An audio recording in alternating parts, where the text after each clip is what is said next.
सुप्रभातम भैया बहन।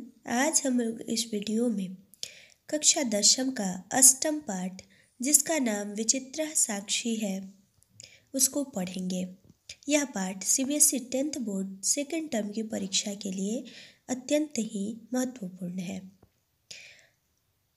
यह पाठ सीबीएसई 10th बोर्ड के सिलेबस में निर्धारित भी किया गया है। आज हम लोग इसके प्रथम कालांश को पढ़ेंगे और इसका अर्थ और व्याकरण भी जानेंगे। तो चलिए वीडियो को शुरू करते हैं।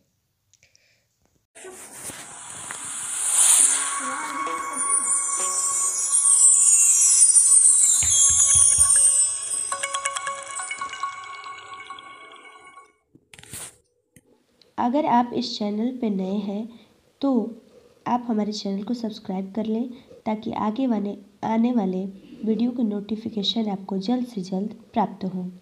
चलिए अब इस पाठ को सबसे पहले हम लोग इस पाठ के परिचय को जानते हैं। पाठ का नाम है विचित्र साक्षी। विचित्र का अर्थ अद्भुत होता है, अनोखा होता है, और साक्षी का अर्थ गवाह होता है। अनोखा गवाह इस पाठ का नाम है। तो यहाँ पे विचित्र जो है विशेषण शब्द है और साक्षी जो है विशेष्य शब्द है। विचित्र विशेषण है और साक्षी विशेष्य है। तो चलिए इस पाठ का परिचय जानते हैं, इस पाठ के बारे में जानते हैं कि इस पाठ में हम लोगों को किस चीज़ के बारे में पढ़ना है। प्रस्तुत पाठ श्री ओम प्रकाश ठाकुर द्वारा रचित कथा का संपादित अंश है। यह पाठ जिसके लेखक ओम प्रकाश ठाकुर हैं, उन्हीं के द्वारा यह कथा लिखी गई है और उसका कुछ अंश यहाँ पे दिया गया है। यह कथा बंगला के प्रसिद्ध साहित्यकार बंकिम चंद्र चटर्जी द्वारा न्यायाधीश रूप में दिए गए फैसले पर आधारित है। यह जो पाठ हम लोग पढ़ रहे हैं वह बंगला भाषा के प्रसिद्ध साहित्यकार, जिनका नाम बंकिम चंद्र चटर्जी है। बंकिम चंद्र चटर्जी से तो हम लोग परिचित हैं। वह वंदे मातरम के भी रचयिता है, जो कि भारत का राष्ट्रीय गीत है।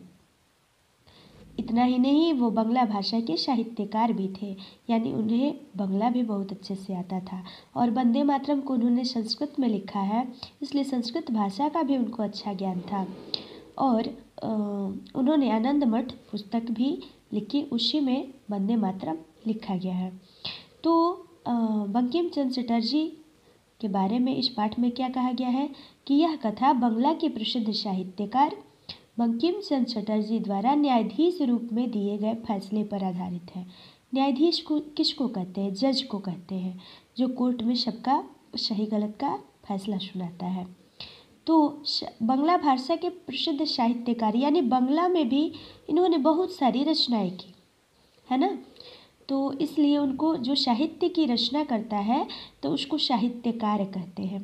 तो बंकिम चंद्र चटर्जी ने बंगला भाषा में भी बहुत सारी साहित्य में कथाओं को या गीतों को लिखा, जिसके कारण उनको साहित्यकार भी कहा जाता है। तो यहाँ पे वो जज हैं और इसमें वही फैसला सुना रहे हैं। सत्य असत्य के निर्णय हेतु न्यायाधीश कभी कभी ऐसी युक्तियों का प्रयोग करते हैं जिससे साक्ष्य के अभाव में भी न्याय हो सके। सच और झूठ का पता लगाने के लिए न्यायाधीश, अगर जैसे कभी कोई मान लीजिए कि कोर्ट में कोई केस आया और व्यक्ति के बात को सुन के लग रहा है कि यह व्यक्ति निर्दोष है, लेकिन सबूत जो है इसके सारे सबूत इसके खिलाफ में है। तो अगर जज को ऐसा आभास होता है, ऐसी वो अगर अपनी बुद्धि से जान लेता है, बुद्धिमान लोग तो देख करके किसी को समझ ही जाते हैं।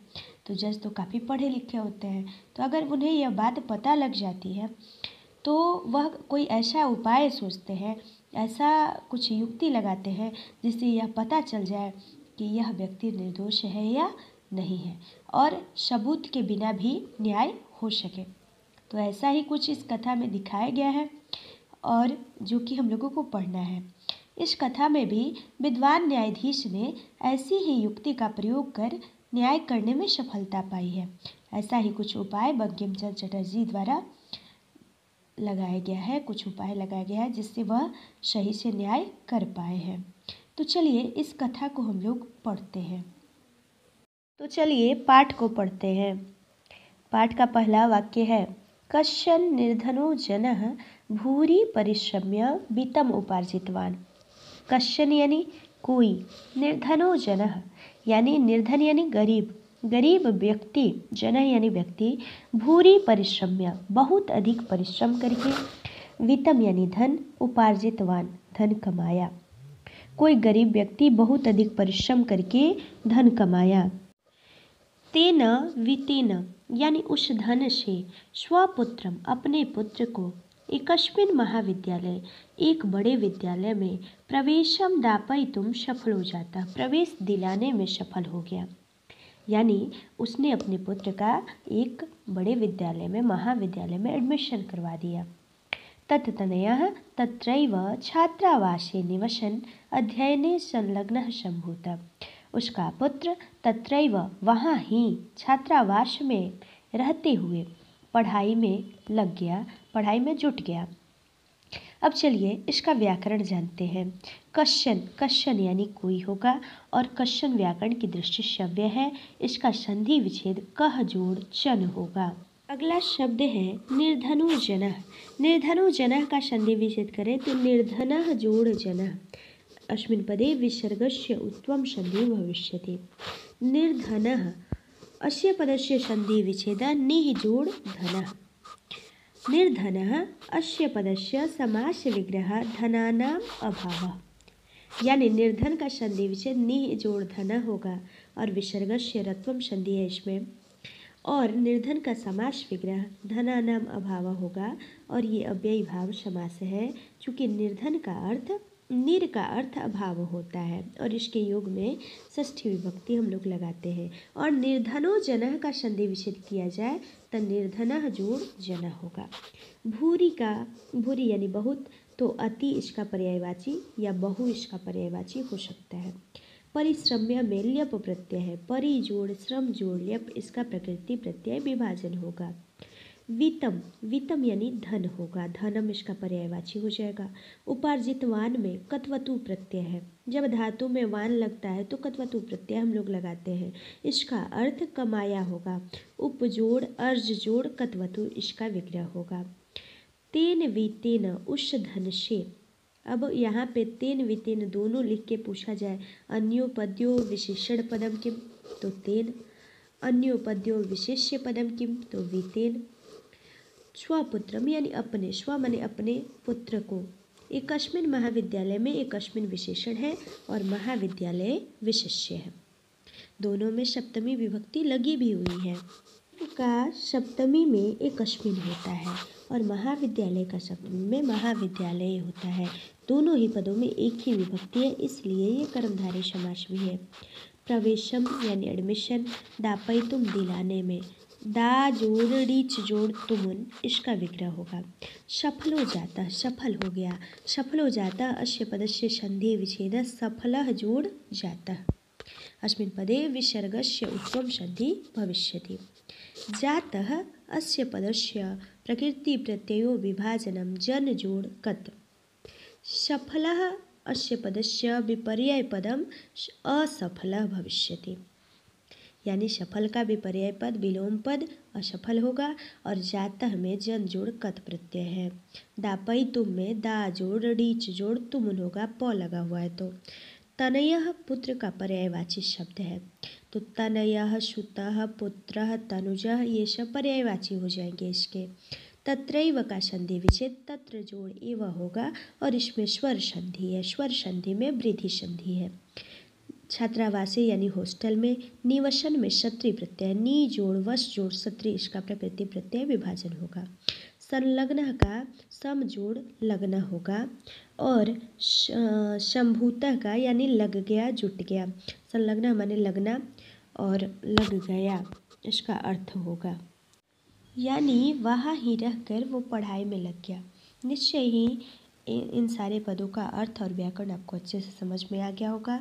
आप इसे अपने नोटबुक में नोट कर लेंगे। आइए अगली पंक्ति देखते हैं।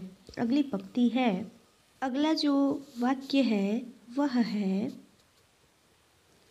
एकदा स पिता तनुजस्य रुग्णताम आकर्ण्य व्याकुलो जातः। एकदा यानी एक बार, ये अव्यय है व्याकरण की दृष्टि से।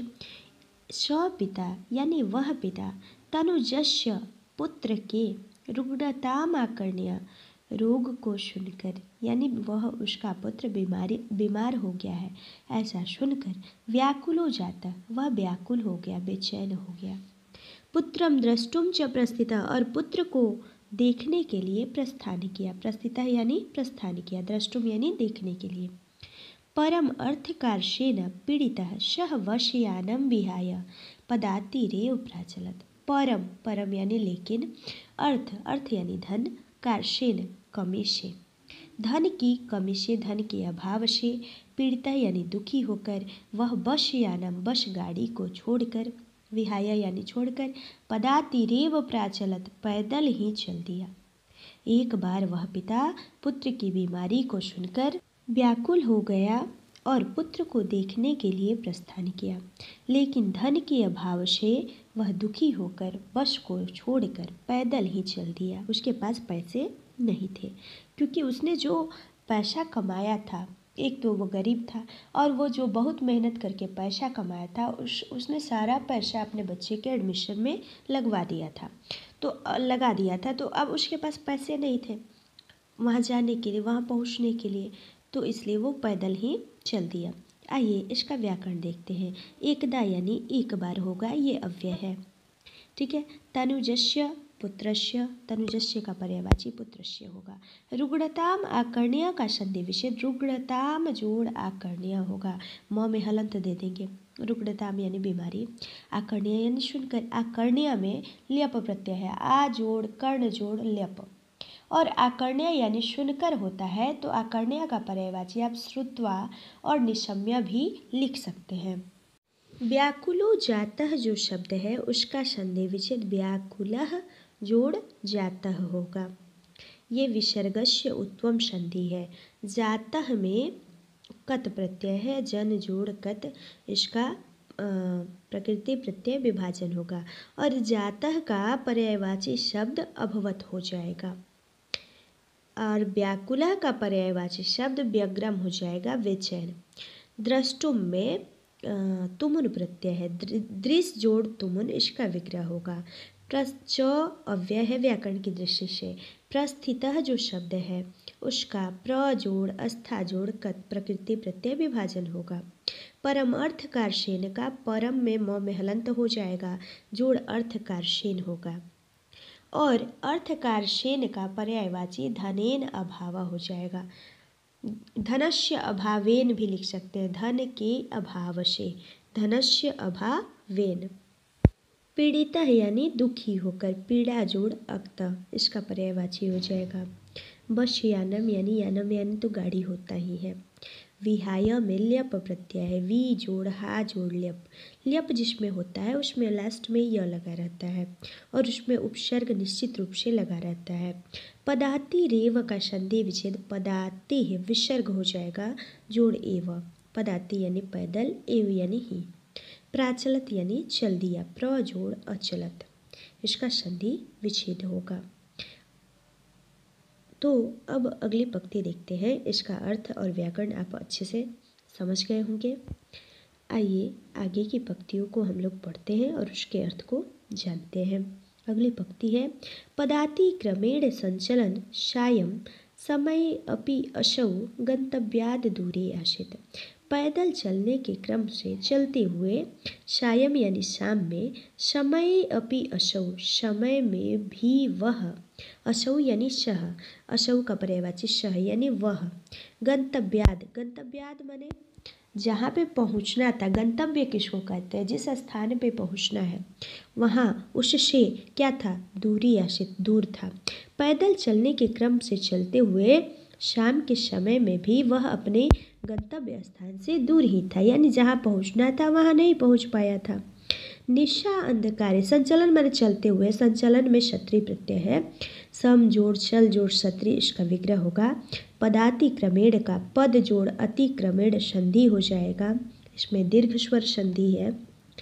सायं का प्रातः विपर्यय शब्द हो जाएगा, उल्टा हो जाएगा, विलोम हो जाएगा। समय अप्य अशौ का संधि विच्छेद, समय जोड़ अपि जोड़ अशौ, समय जोड़ अपि जोड़ अशौ। यहाँ पे ई का य बन रहा है इसलिए यण संधि है। अशौ का सह पर्यायवाची होगा यानी वह, गंतव्य यानी पहुँचने वाले स्थान पे। दूरी का पर्यायवाची निकषा या निकटे हो जाएगा। आसित मतलब था। निशा अंधकारे प्रसृते विजने प्रदेशे पदयात्रा न शुभावः। रात्रि का जो अंधकार फैला रहता है वैसे सुनसान प्रदेश में पद यात्रा यानी पैदल चलना शुभ नहीं होता है, कल्याणप्रद नहीं होता है। ऐसा एवं विचार्य, ऐसा विचार करके, वह शह यानी वह, पार्श्व स्थिते ग्रामे, पास में ही स्थित गांव में, रात्रि निवासम कर्तुम, रात में रहने के लिए, निवास करने के लिए, कंचित गृहस्थम उपागतः, किसी गृहस्थ के समीप आ गया। तो निशा अंधकारे का रात्रि के अंधकार में अर्थ होगा, तो इसमें षष्ठी तत्पुरुष समास है। निशा रात्रि का पर्यायवाची शब्द है। तो रजनी भी निशा का ही पर्यायवाची शब्द है। अगर इसका हम लोग समास विग्रह बनाए तो निशा का षष्ठी में निशायाह हो जाएगा। तो रात्रि की आ रहा है तो की तो षष्ठी का चिन्ह है, तो इसलिए निशायाह अंधकारे इसका विग्रह होगा और ये षष्ठी तत्पुरुष समास होगा। प्रसृति का पर्यायवाची विस्तृति होगा यानी फैले हुए। विजने यानी सुनसान प्रदेश में यानी एकांते, विजने का एकांते पर्यायवाची हो जाएगा। एकांते का अर्थ अकेले होता है, तो अकेले यानी सुनसान, ठीक है। और पद यात्रा यानी पैदल चलना, और शुभावहा का पर्यायवाची कल्याणप्रद हो जाएगा, कल्याणप्रद। विचार्य में ल्यप प्रत्यय है, वी जोड़ चर जोड़ ल्यप, और एवं जो शब्द है उसका अर्थ ऐसा होगा और वो व्याकरण की दृष्टि से अव्यय है, और इसका पर्यायवाची इति हो जाएगा, क्योंकि इति का अर्थ भी ऐसा होता है। शह जो शब्द है, शह माने वह, वो अशौ का पर्यायवाची शब्द, अशौ मतलब भी वह और शह मतलब भी वह। पार्श्व स्थित, पास में ही स्थित, पार्श्व का पर्यायवाची निकटे या निकषा हम लोग लिख सकते हैं। स्थित में कत प्रत्यय, अस्था जोड़ कत। यहाँ पे जो पार्श्व स्थिते है और ग्रामे है, तो ग्रामे विशेष्य है, पार्श्व स्थिते विशेषण है, दोनों ही पदों में एक ही विभक्ति, इसलिए कर्मधारय समास है। रात्रि में निवास, रात्रि का सप्तमी में जो है सप्तमी विभक्ति यानी अधिकरण कारक का चिन्ह है, इसलिए उसका समास बनाएंगे तो सप्तमी तत्पुरुष हो जाएगा और रात्रौ निवासम उसका पर्यायवाची हो जाएगा, ठीक है। कर्तुम में तुमुन प्रत्यय है, क्री जोड़ तुमुन, इसका विग्रह प्रकृति प्रत्यय विभाजन होगा। कंचित का संधि विच्छेद कम जोड़ चित होगा और ये व्यंजन संधि होगा। कंचित यानी कुछ या किसी या कोई, है ना, किसी यहाँ पे अर्थ लेंगे। गृहस्थम उपागतः का संधि विच्छेद, गृहस्थम जोड़ उपागतः, म में हलंत हो जाएगा। उपागतः का संधि विच्छेद, गृहस्थम जोड़ उप जोड़ आगतः, आगतः माने आया, उप यानी समीप, और गृहस्थम यानी गृहस्थ के पास। आगतः में कत प्रत्यय है, आ जोड़ गम जोड़ कत, उसका प्रकृति प्रत्यय विभाजन होगा। उप का पर्यायवाची आप समीपम लिख सकते हैं। अगली जो पंक्ति है वह है करुणा परो गृही तस्मै आश्रयम प्रयक्षत। दयालु गृहस्थ ने उसे आश्रय दे दिया। करुणा परो का दयालु अर्थ होगा दूसरे पर दया करने वाला। करुणा जोड़ अपरा, करुणा माने दया, अपरा यानी दूसरा, तो दूसरे पर दया करने वाले को करुणा अपरा कहते हैं, करुणा परह कहते हैं। गृही का पर्यायवाची गृहस्था हो जाएगा। तस्मै यानी उसके लिए, आश्रयम यानी सहारा, प्रायक्षत यानी दे दिया। यानी दयालु गृहस्थ ने उसे आश्रय दे दिया, सहारा दे दिया। आश्रयम का पर्यायवाची सहारा हो जाएगा, है ना। तो इसका करुणा परो गृही जो वर्ड है वहाँ पे विसर्ग से उत्तर में करुणा परह जोड़ गृही पर्यायवाची हो जाएगा। तस्मै यानी उसके लिए। प्रायक्षत का संधि विच्छेद प्र जोड़ अयक्षत होगा, और प्रायक्षत का पर्यायवाची अयक्षत आप लिख सकते हैं, ठीक है।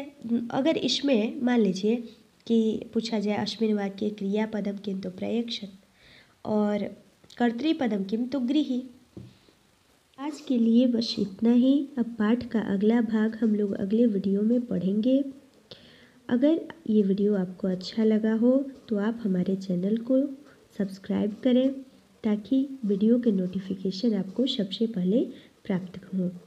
लाइक भी करें और अपने दोस्तों के साथ वीडियो को शेयर भी करें तथा कमेंट करें कि यह वीडियो आपको कैसा लगा। धन्यवाद।